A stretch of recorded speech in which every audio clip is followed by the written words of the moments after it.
courthouse renovation stuff first? Yes, sir. Start out.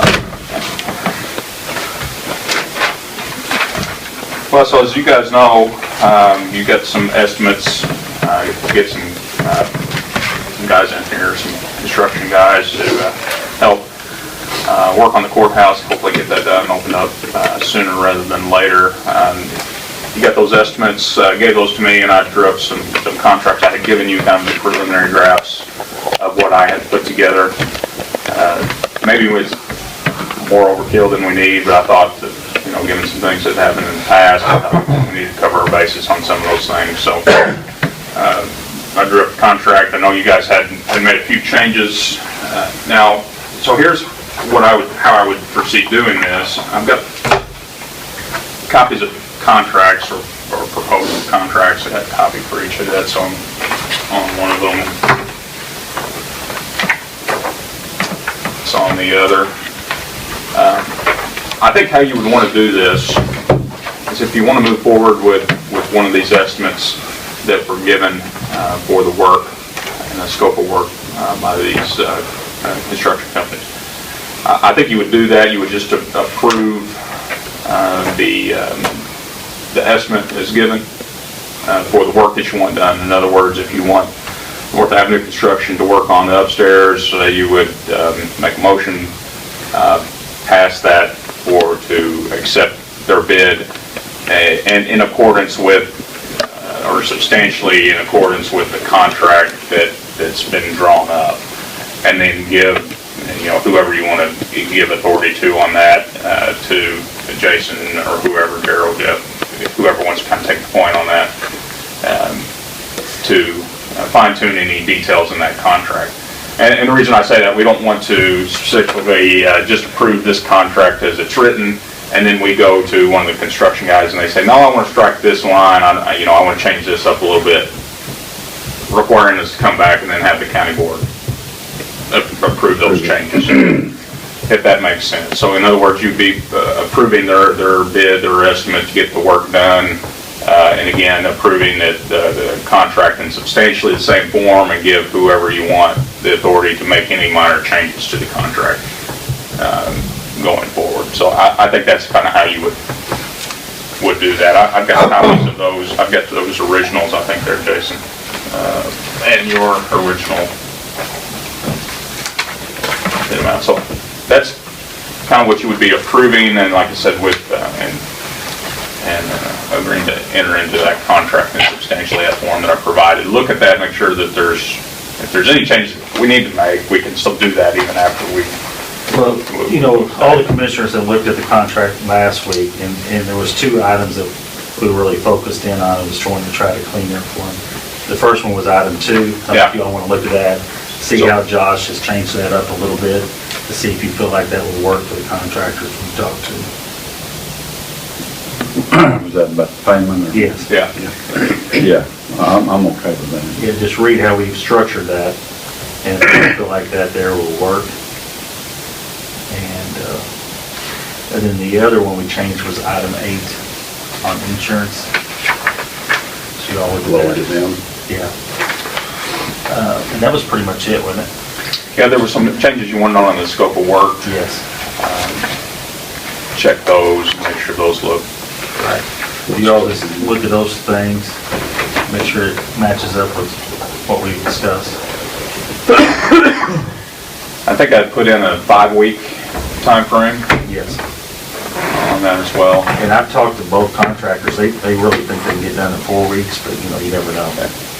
So The payment schedule was based upon it taking them 5 weeks. We basically pay them a fifth on a weekly basis, fifth of the contract, less 10% we'd retain until the contract's done, the work's done. We look at it, approve it, and then pay them in full. If they got it done earlier, we pay the remainder of the contract plus retainage after we look at it and approve it and make sure the work's all up to the standards that we want it to be.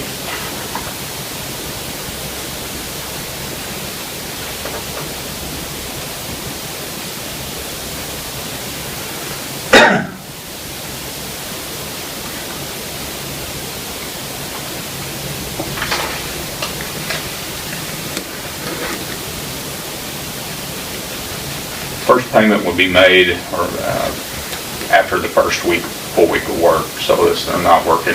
I think it would be on probably, I don't know, Thursdays, I think is what some of them prefer to get paid on. That way they could, I don't know, pay their guys by Friday, I guess, but, so that way they're not working 3 days and getting paid already. And, you know, they'd have a full week of work in, hopefully we'd see some progress on it before any payments are made, progress payments are made. Do you have any questions on it? No, I do not. Okay. Well, on the first one here, guess if I can get a motion to accept the contract as written, with the understanding that there could be a change when Josh and I meet with the contractor, but on the first one, it is for the North Avenue construction on the second floor for the contract price of $12,000. Can I get a motion for that? I'll make that motion. Second?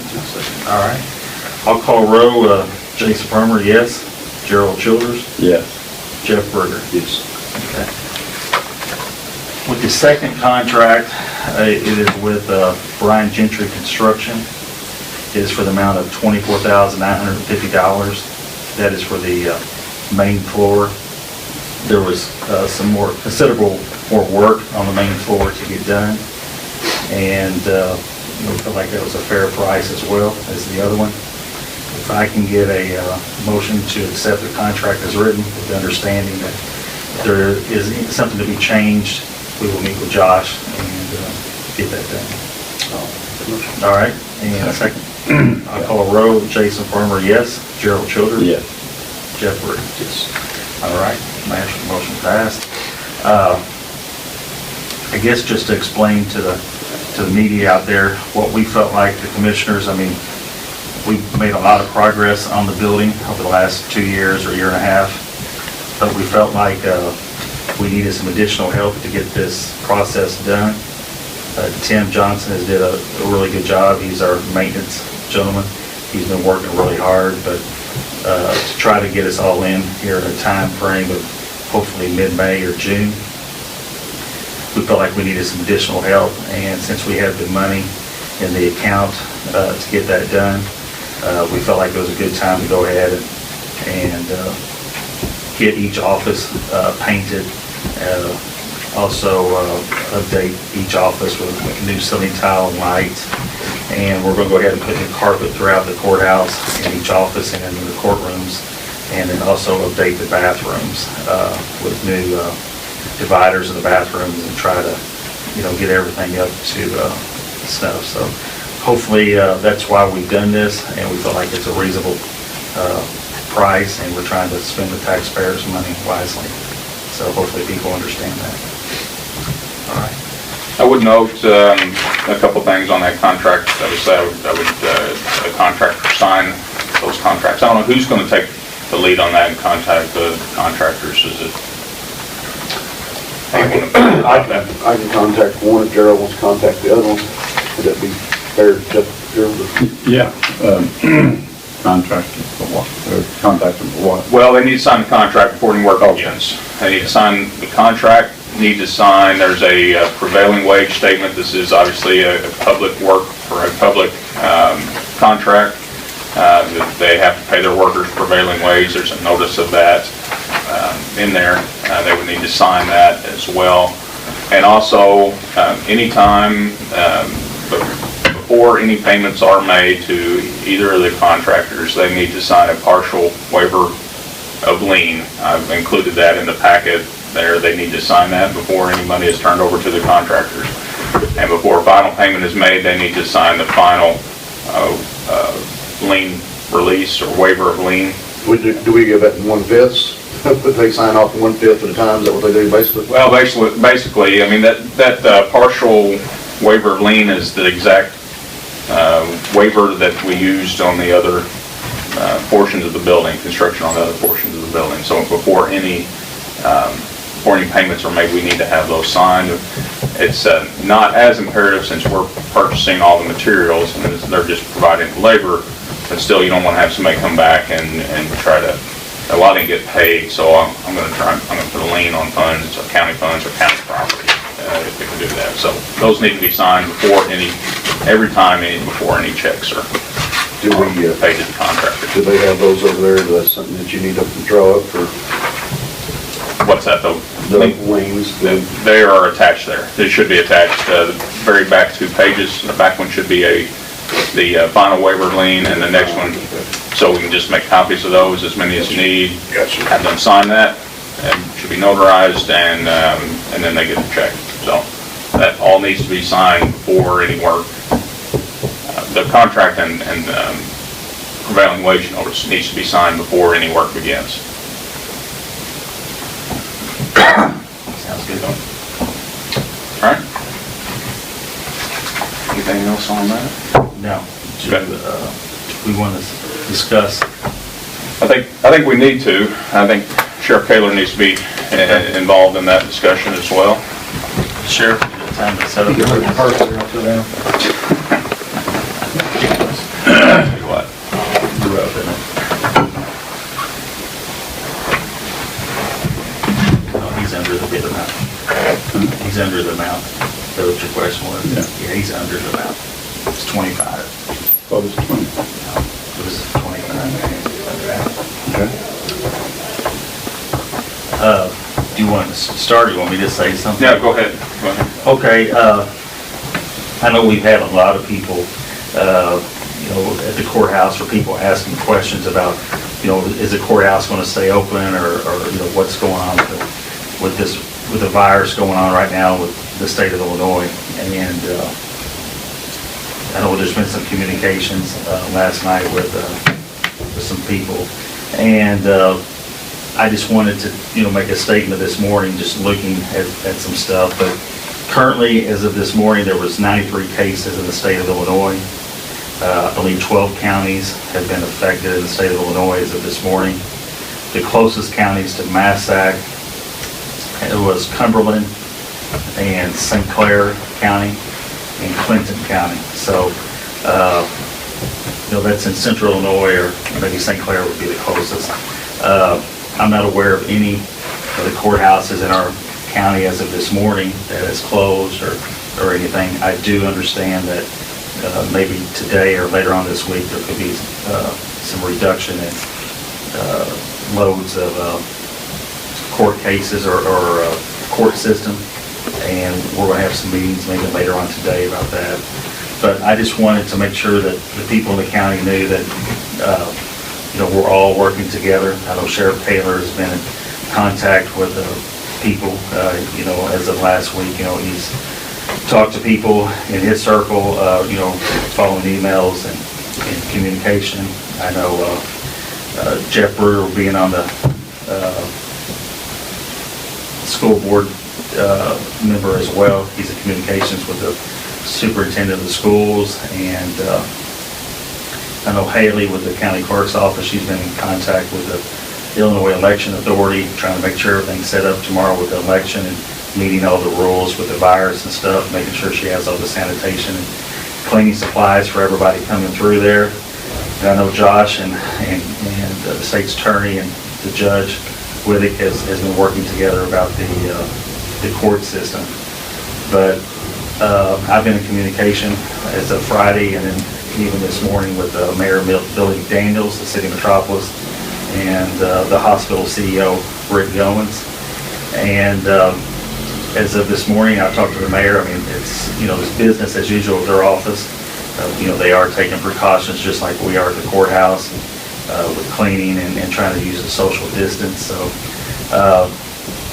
I just want to let people know that we're monitoring it. We're in communication with the Illinois Department of Health. We're following their guidelines. We're following the CDC guidelines of, no more than 50 people gathered at a time. We're trying to follow the guidelines of social distance of 6 foot. And, we're going to continue to keep the courthouse open, in my opinion, as long as we can, unless we're instructed by the governor's office or instructed by Illinois Department of Health or someone that it needs to be closed or quarantined. Just wanted to let people know that. And there's also been cautions taken at the jail. Sheriff Taylor can probably let you know what what the plan is there. Obviously, that's a situation that he and I are both obviously concerned about, but he can let you know what precautions they're taking as well over at the jail as far as visitation reduction, those types of things. Yeah, as far as the jail goes, as of today, we're suspending all visitation until further notice, to try to keep down traffic coming in the jail. Also monitoring the inmates on who comes and who goes.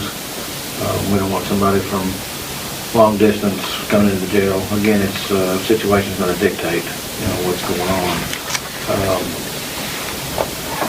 So we're kind of monitoring that pretty closely. Could become a issue with overpopulation in the jail at some point possibly. And that's something I'll be speaking with Josh about on monitoring those numbers, who's there, who gets out, those types of situations. Of course, the cleanliness is something we've been working on for a while anyway. But as far as the courthouse goes, again, the court schedule is going to be reduced to keep from too many people coming into the courtroom at one time. There's been, some days you go over there and there's only 10 people in the courtroom, and I've been in there when there's as many as 400 waiting to get into the courtroom. So we need to set some type of a guideline on people coming and going. As far as, courthouse closing, it's something that needs to be monitored as the situation develops over time, but as of right now, I still think everybody has, basic service and jobs to do. I think all office holders need to take preventative measures, whether that be doing business by telephone, how many people comes in, how many people goes. We do, actually right now, it's kind of a luxury to have two separate courthouses. It would reduce, we're not having as many in one building, so some people are going over to be able to come here. Now we got, so over there, the circuit clerk and probation and state's attorney's office. I think the probation should look at how they conduct business, because they're having a lot of face-to-face, but the circuit clerk's office, as long as there's court proceedings, and there will always be court proceedings in some fashion, circuit clerk's office needs to be open. Now, whether or not they open it to the public or, conduct business by telephone, it's up to them. But these other offices, Haley's got the election, Sylvie's got, her treasurer stuff she's got to get done. Right. So at this time, it's not my intent to try to close the courthouse down at this time.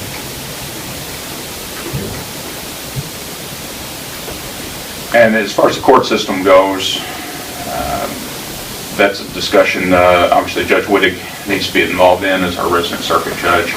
I don't know if they'll have any guidance from the chief judge as to what the recommendations are. He was hoping to have some more information possibly this afternoon, and it's been mentioned about potentially meeting this afternoon to discuss that. It could involve, again, a reduction of the court schedule to things that would be emergency hearings, or potentially, things. There are certain things that we have time frames that we have to abide by. Somebody gets arrested on a felony, they're charged, they're entitled to a prompt preliminary hearing, which is within 30 days. So those are things that we have to continue to abide by. And there are, again, other emergency type situations that would need court attention and court involvement. So I wouldn't see it as a court closure, but possibly a court slowdown is probably what we would be talking about. One question as to how to handle that meeting. I would like somebody from the commissioners, one of the commissioners or all of the commissioners, to be involved in that meeting regarding the court system, even though maybe you don't have direct decision-making authority over that. I think it's good for us all to be on the same page on those types of things. So you need to determine, I think, how you want to do that, whether if it's one member of the county board that is going to be involved in that, those discussions on behalf of the county commissioners, then it's not an open meeting. If all or two of the county commissioners or three of you want to be involved in those discussions in that meeting, then it is an open meeting, and we have to go about that a little bit differently as far as notice. There are a couple different options as far as how that goes. So I leave that up to you all, and kind of need to decide today or this morning whether you want to be, how you want to be involved in that meeting this afternoon regarding what our plans will be for the court system going forward. Well, I mean, I think it's important for us to have it open if we can, so the media would know and get the word out to the people, the residents. If we do that, what do we have to do today then? Well, there's two options in the Open Meetings Act. One of them is you can basically adjourn this meeting and resume this current meeting in the afternoon, whenever that occurs. Now, that cannot involve a change in the agenda. So I have the statute here. Find where it's at here.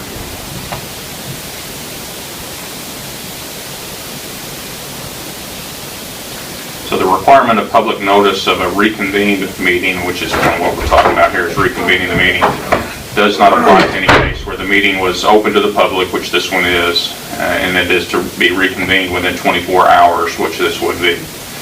An announcement of the time and place of the reconvened meeting was made at the original meeting, and there's no change in the agenda. Okay. So if there's no change in the agenda, you're reconvening this meeting, giving notice to the public and the media that we're going to reconvene the meeting later on today. You can do that. Now, there can't be any change in the agenda. Other option is to announce it as an emergency meeting.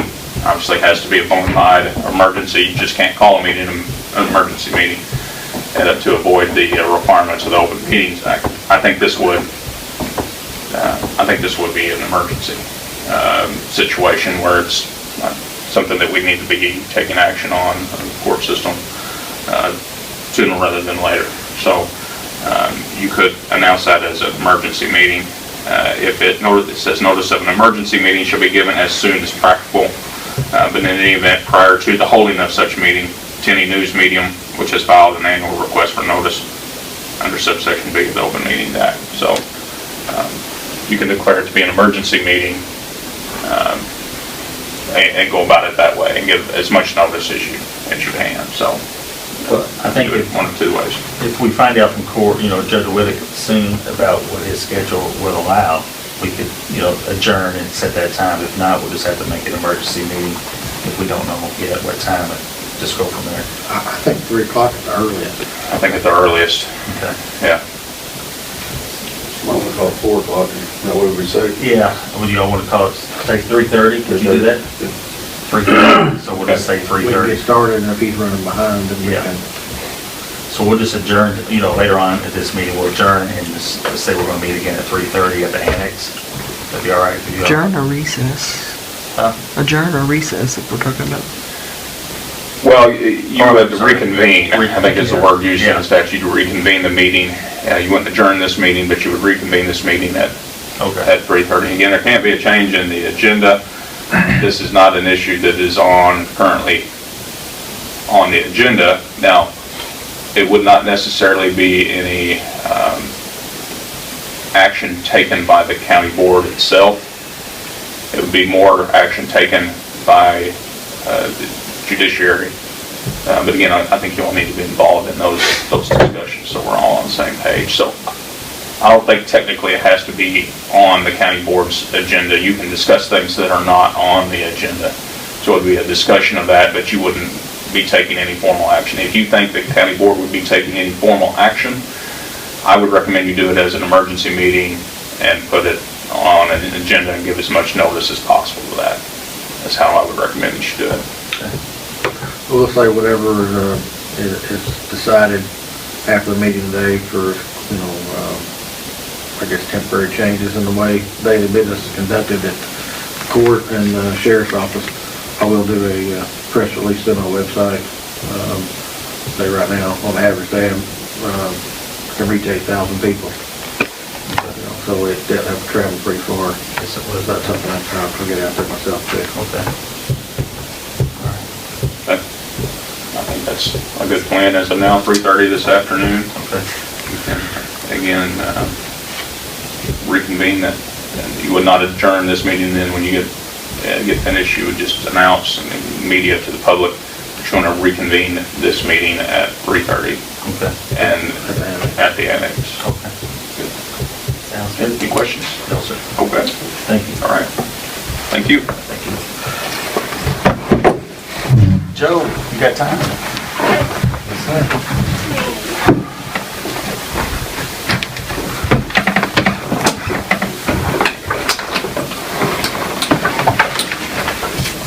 Hey, Joe. How are you? Good.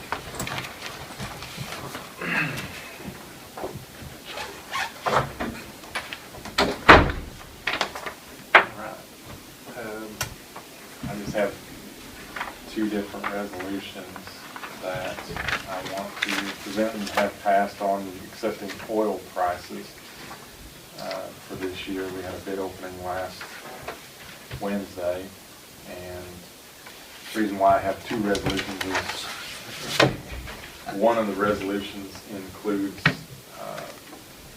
the materials that's being purchased direct for us to apply the material on our own, and the other resolution deals with the items that we are accepting bids to furnish and install the materials. So I separated it out into two resolutions to make that clearer. The bids for like the oil, Heartland Asphalt out of Cape Girardeau was the low bidder on the oil, supplied oil to us at $1.85 a gallon.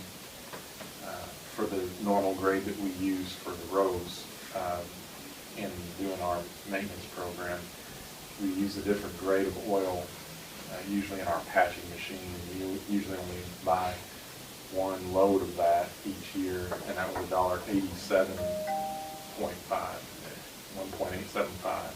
So it's just a couple of cents, 2.5 cents more for that grade.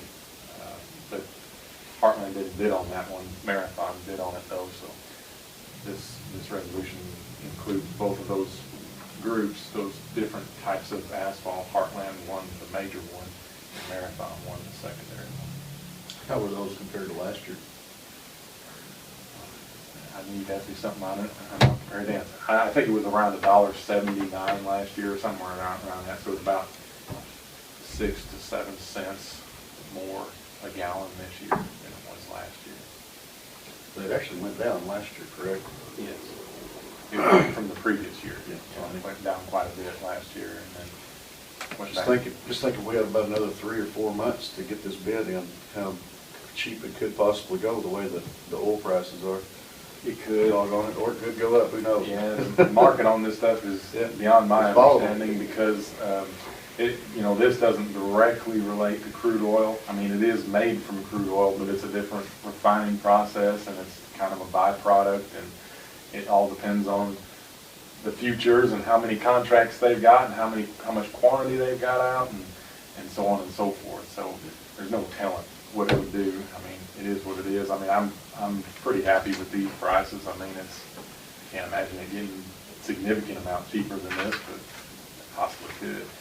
There's no way of knowing. Yeah, we'll see. I mean, we can figure that information out as time goes on and maybe learn from it for next year,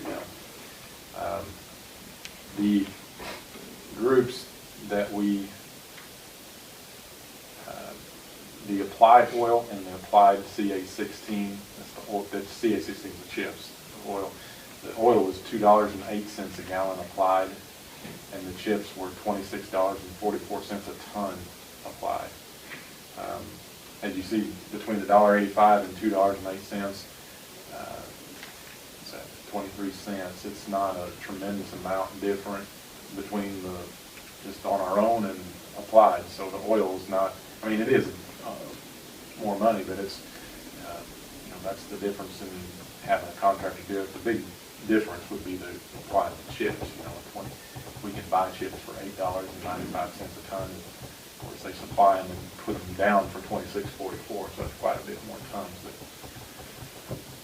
But all in all, this is very fair pricing. I mean, this is what the majority of the counties around us or it's right in the ballpark of what they're getting. You know, as far as the cost of oil and chipping a road, you know, you're talking about increasing our cost, having a contractor do it, just our raw cost, you know, it increases our cost by, say, 25 to 30% to have a contractor do it. But again, we don't use any of our equipment, and we don't use any of our manpower, and we don't use, you know, have to worry about downtime, and they can get it done, you know, a lot more efficiently and faster, and we have our man available to do other work. So, If you actually included our labor, if there was a way to break down our labor in there, how much cheaper? I mean, is there really a whole lot of difference per se? Because ours just shows material costs, theirs is showing labor and material basically. yeah, and that'd be, I'll figure that out and I'll tell you. I mean, it won't be very hard to figure out, I just, you know, don't have it right in front of me. That's fine. I was just kind of wondering because, I mean, it seems like to me it'd be pretty darn close Yeah, I mean, when you break it right down to it, because ours doesn't show labor. yeah, the only variable there is, okay, how quick can they do it versus how quick can we do it even? You know, even we were on a 10-week stride, and they could probably do it in a 4-week stride, right? Well, to be honest with you, the quantities that we bid out them doing 63,000 gallons to put down with 2,685 tons of CA16 to go along with it. That's a little bit less than what we put down last year, but not very much. And it took us, I mean, we had a lot of downtime, and I can't really say, but I mean, through the whole process, I mean, from start to finish, it was almost 90 days for us to get it done. They plan on getting this done in a week. Really? Yes. But they're not going to be hitting hot spots, they're just going to be going in long sections. Right. They're not going to be skipping, hitting and skipping, so. That's right. Now, you guys will end up hitting some hot spots so that need to be done correct on Yeah, we bid out 45,000 gallons on our own. in order to hit the hot In order to spots. hit the, yeah.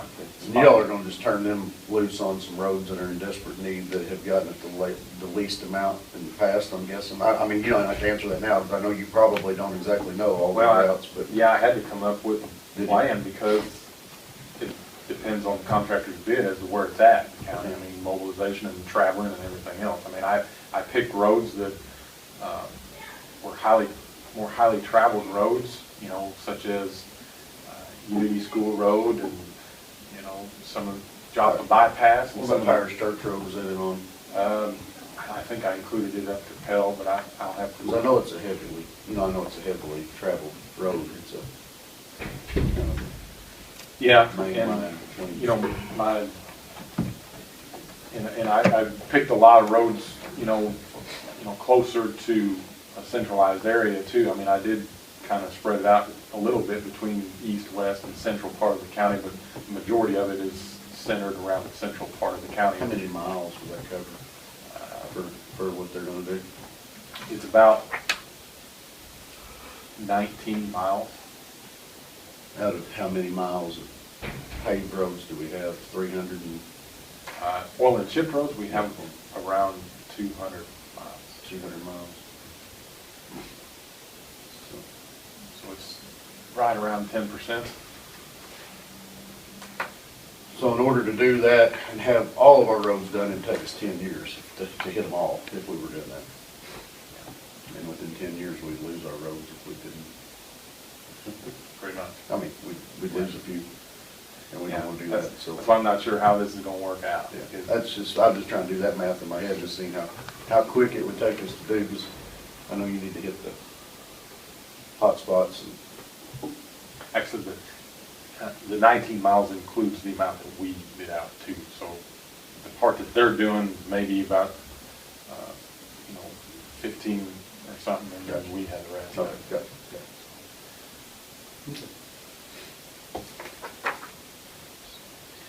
Anyway, so the resolutions stand at that. That's what we were wanting to pass today. The first resolution to accept Heartland asphalt materials for $1.85 a gallon and Marathon Petroleum on grade HFE 90 for $1.875 per gallon. That's the first resolution. make a motion and pass that, I need, I have Haley's name down here, I don't know. She's across the hall. Okay. She just is swamped with election stuff, so I told her not to worry about coming over here. Okay, and then the other resolution is to accept grade HFB 150 applied from Illini Asphalt for $2.08 a gallon, and CA 16 applied from Illini Asphalt for $26.44 a gallon. Okay. Can you just pass that to Gerald so we can just see what we're going to approve? There's 4 copies there, you know. Yeah. And they're saying they can get that done in a week. They wanted to, they're shooting for 10 to 12,000 gallons a day, and they're gonna run like 7 or 8 tandems as far as chips. They got a full crew. I mean, they probably hire other drivers, you know, from different trucking yeah, companies sure. to deliver chips. But yes.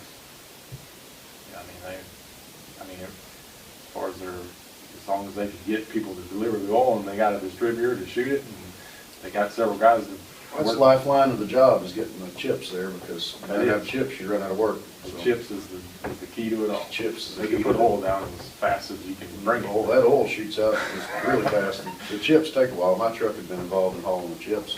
Somehow they could work out spraying the oil and chips in one spray, it would be great, because they could really get it done then. But You ain't kidding.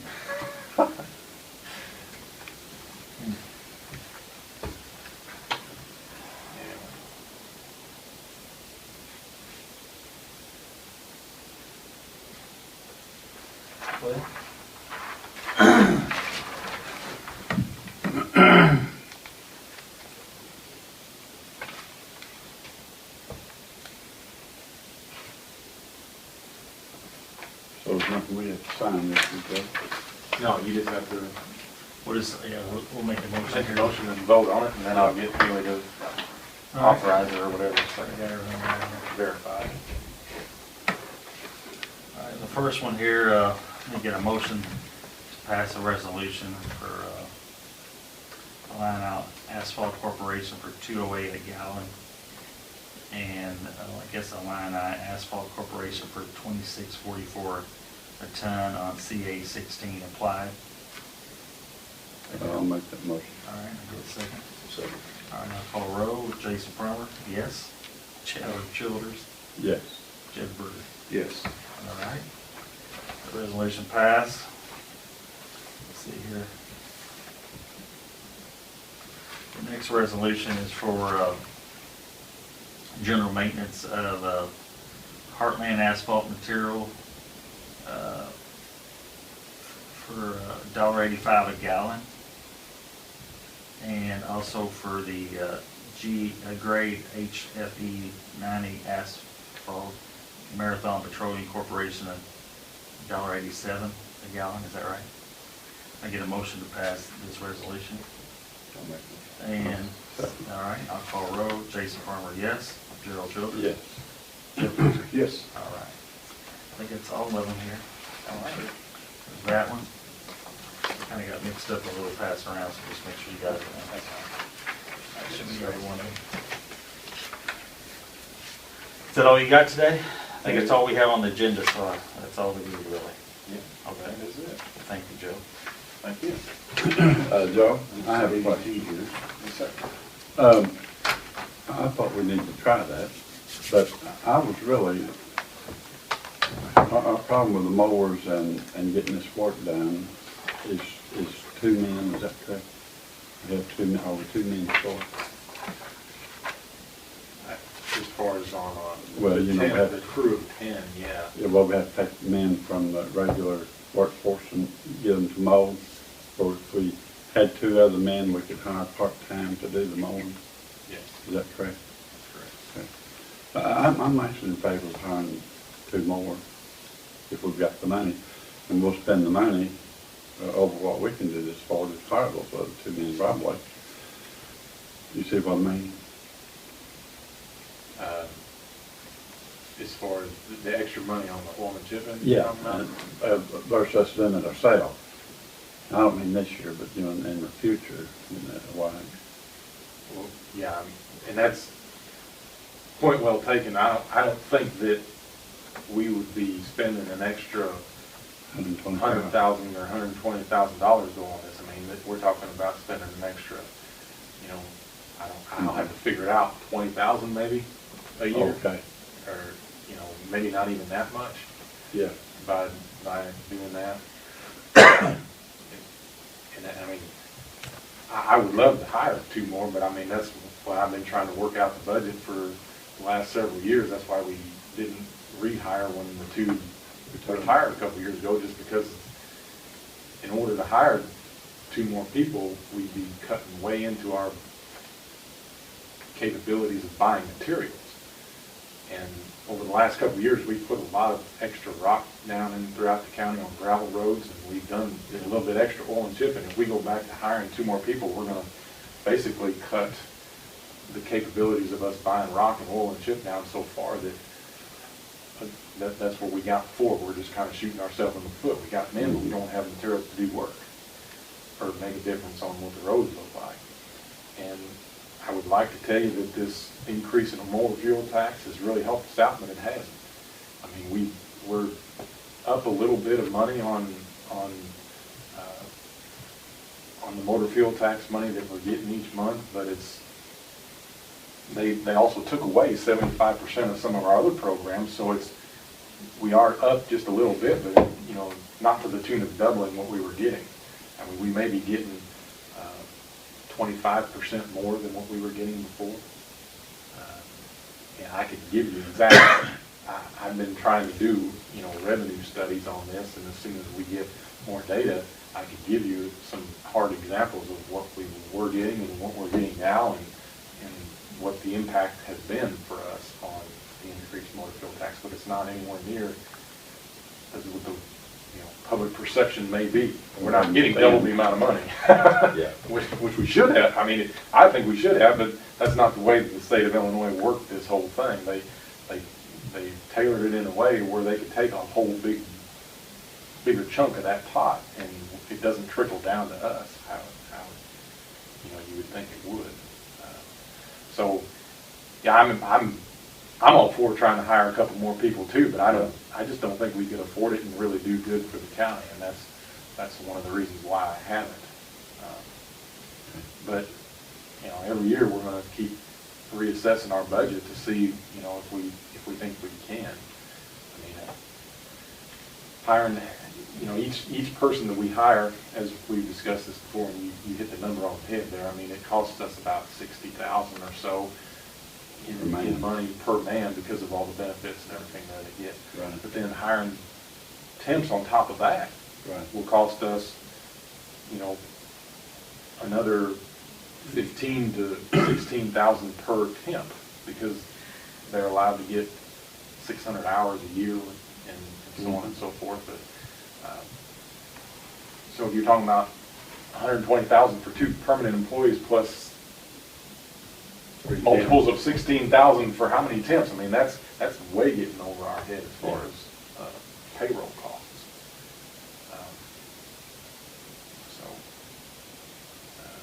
You know, anytime that we all, you know, I don't know if we all can sit down together, but if one of you or, I don't know, we probably could, if it's a public meeting, sit down together and go over my budget in bigger detail, I can surely do that and tell you where all the money's going and what we have and where we're headed. I mean, it's a transparent thing. I make it available to every one of you on whenever you want.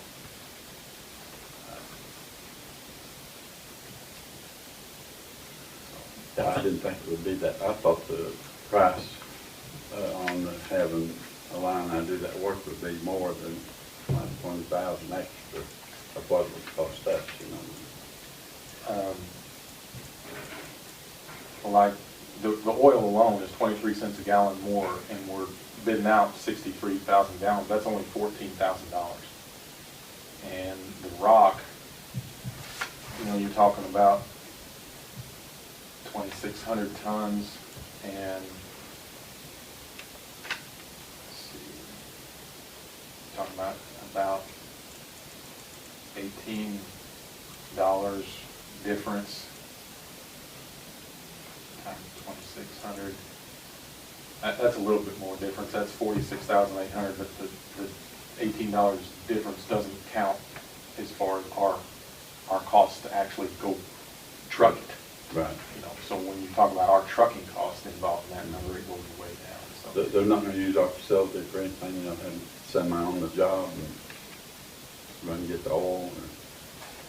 They bring the oil in their own tankers to Yeah. their people, and their truck drivers that they hire go back and forth to the Right. quarry directly. That truck. Yeah, you take into consideration, no wear and tear on our vehicles, no diesel, I guess it would be quite a bit of, I mean, there's not near as much difference there as what you really think. There's a lot of hidden cost on our side because of, Right, because you do have to put in our labor as well. right. And this is the reason why this is kind of a trial this year. I mean, I don't exactly know how it's gonna work, and us covering these roads solid and then only, you know, skipping around with a portion of the materials that we've got, because, you know, I don't wanna lose the roads that we've got covered right now. I mean, nobody does. You know, I mean, we don't wanna get to the point where we're shooting our own selves in the foot. You know, next year, if we do the same thing, we might have to reserve a bigger amount of the quantity for us to skip around with and do the lower amount of quantity for them to do it, or we might not want to do it at all. I don't know. It's just, you just got to see how everything pans out this year. And Also, before I forget, Lexington Road, I had someone contact me about Lexington Road, about the rock on it. They wanted to come check it out. It's nasty and muddy. Never asking, never inquiring about white rock. that's all we put on Lexington when we put rock out there. But I'll have, yeah. I don't know if we put any on there this year. It seems like we have a little bit, but not. We're skipping around a lot this year as far as just taking care of bad spots, really bad spots. And we've done a lot more roads and a lot less solid roads this year as far as rock is concerned, just to make it stretch out.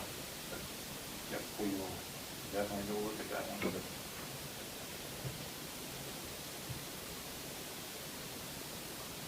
Thank you, Joe.